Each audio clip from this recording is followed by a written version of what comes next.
Welcome friends. আজ গেছিলাম লাহিড়ী বাবার আশ্রমে। প্রত্যন্ত গ্রামের মধ্যে এই মন্দির থেকে আমিও সত্যি চমকে গেছিলাম।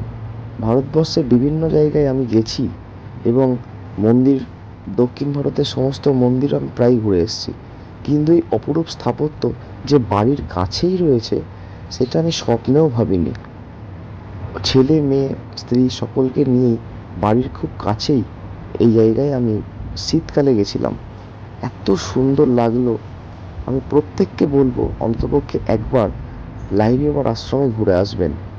অসাধারণ পরিবেশ, সাথে এই স্থাপত্যশৈলী আপনাকে মুগ্ধ করবে। মায়ের মন্দির আছে একটা এখানে খুব সুন্দর। এই মন্দিরের ভেতরে মোবাইল অ্যালাউ নেই। এই ঘরটাতে একটা কালী ঠাকুরের মূর্তি আছে, আমার খুব ভালো লেগেছিল। ওইখানে দাঁড়িয়ে দাঁড়িয়ে ভিডিওগুলো করেছিলাম। সাথে এই পরিবেশটা অত্যন্ত জমজমাট থাকে বিকেলবেলা। লাহিড়ী বাবার আশ্রম বিকেলেই ভালো লাগে। সাথে গেলাম পাশেই ইমামবাড়া, ব্যান্ডেল চার্চের পরে ইমামবাড়া ঘুরে গেছিলাম লাহিড়ী বাবার আশ্রমে। ভিডিওটি পরে দেওয়া আছে যাতে করে দেখতে সুবিধা হয়। ইমামবাড়া কম বেশি আপনারা প্রত্যেকেই গেছেন, আমার খুব ভালো লেগেছে এখানে।